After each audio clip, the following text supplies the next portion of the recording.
नमस्कार, आप देख रहे हैं बिंदास टीवी न्यूज। आज दिनांक 28/11/2025 को कल्याण नाका स्थित गोपाल नगर में उत्कर्ष अर्बन सहकारी बैंक लिमिटेड का भव्य उद्घाटन भाजपा विधायक महेश चौगले व विश्वास थले के हाथों संपन्न हुआ।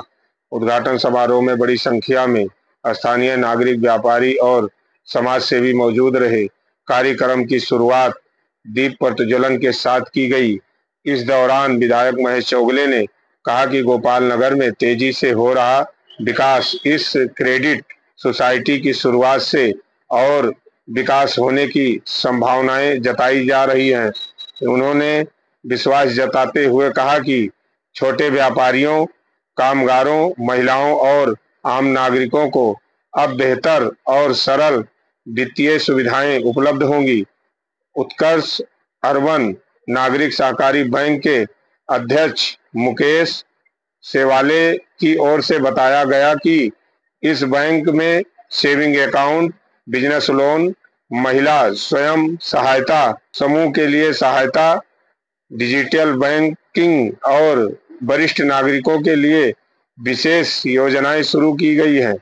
स्थानीय नागरिकों ने बैंक का स्वागत करते हुए कहा कि इससे क्षेत्र में आर्थिक विकास और रोजगार के नए अवसर पैदा होंगे। गोपाल नगर में उत्कर्ष अर्बन सहकारी बैंक की यह नई शाखा आने वाले दिनों में इलाके के आर्थिक विकास को नई दिशा देगी। इस उद्घाटन में आए हुए सभी मान्यवरों का स्वागत और सत्कार अध्यक्ष मुकेश सेवाले व शाखा के सभी सदस्यों ने शाल व पुष्प गुच्छ भेंट कर किया। आइए देखते हैं खास रिपोर्ट।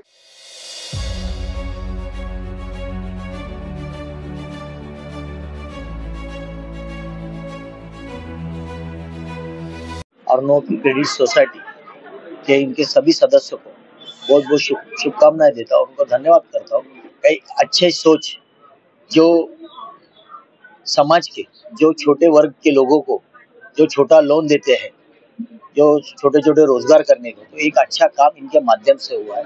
क्योंकि जरूरत हम बड़े बैंक में जाएंगे तो बहुत ज्यादा पेपर लगता है और छोटे छोटे लोगों को कुछ कार्यक्रम रहा, शादी है, मुंडन है या कुछ भी जो छोटा मोटा कार्यक्रम करना है, तो ये छोटी बैंक ही उनको प्रोत्साहन देती है।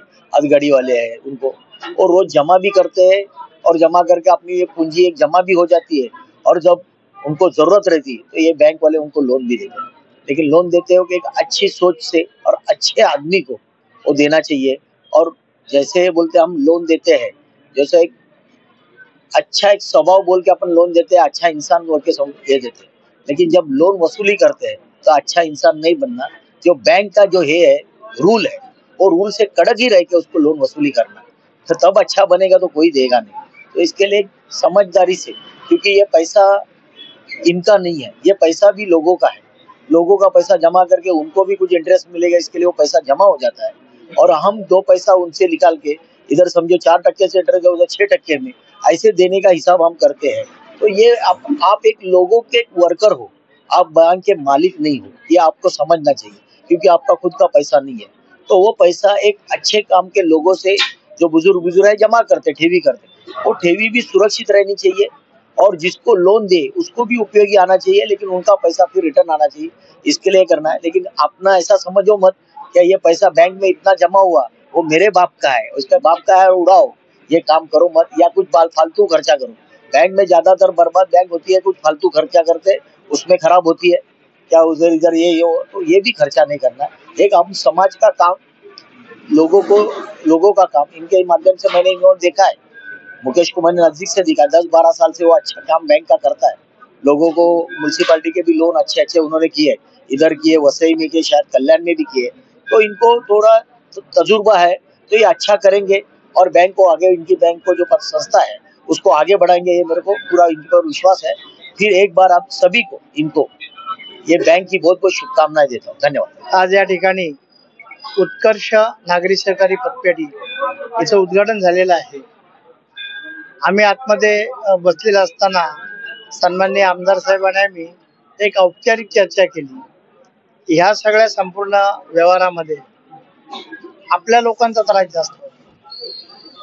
1992 साली ज्यावेळेला मी सह्याद्री नागरी सहकारी पतपेढीचं उद्घाटन केलं साहेब, त्यावेळेला दिघे साहेबांना मला एक पत्र दिलं होतं की कर्ज देताना आईच्या ममतेने द्या आणि वसूल करताना बापाच्या धाकानं वसूल करा.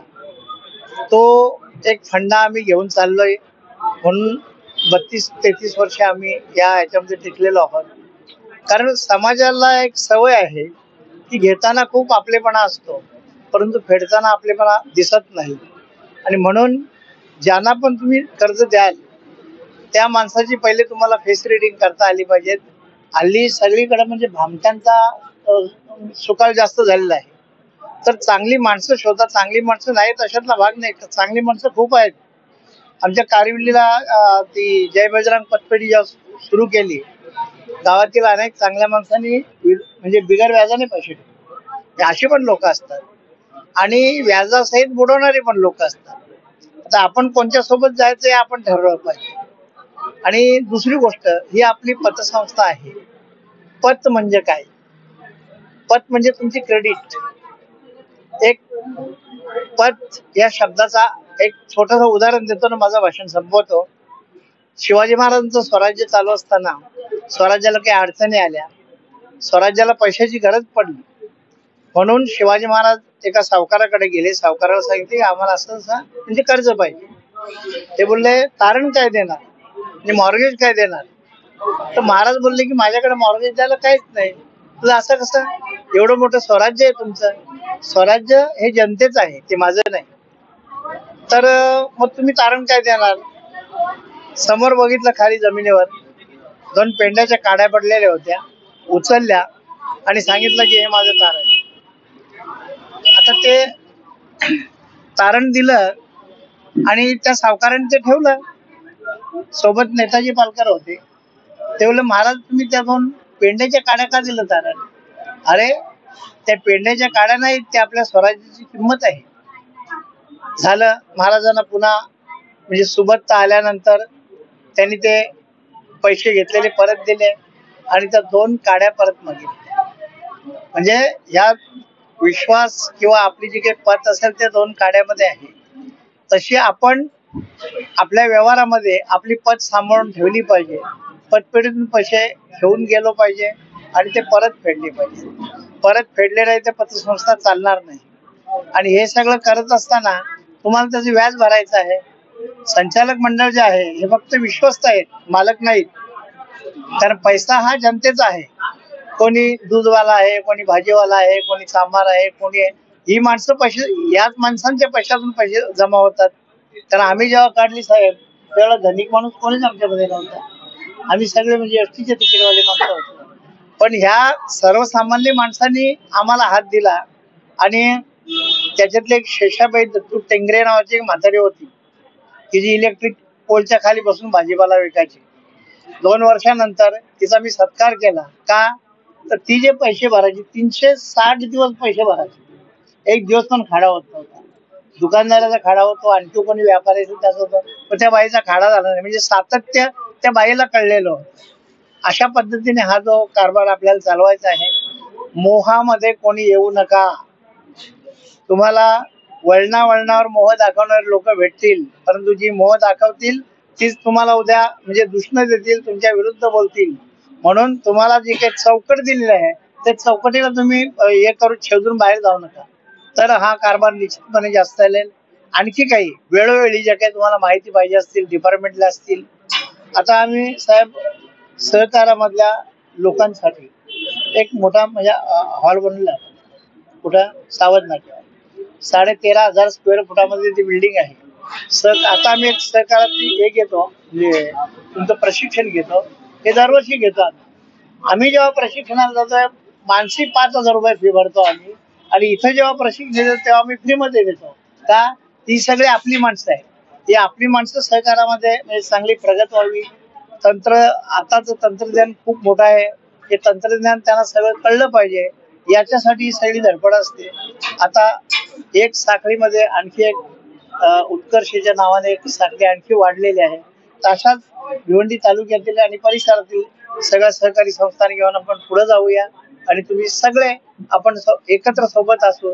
आपल्या सोबत आमदार साहेब आहेत, आमचे ज्येष्ठ नेते निलेश चौधरी आहेत आणि समस्त जनता यांच्या वतीने मी पतसंस्थेला पुन्हा एकदा धन्यवाद देतो. आणि यांनी ज्यांनी हे केलेलं आहे, ही तुम्ही हे जे आहे हे सतीचं वाण आहे, हे सतीच्या वाणाला तुम्ही पूर्णपणे म्हणजे हे कराल, पात्र व्हाल असं मला वाटते. धन्यवाद.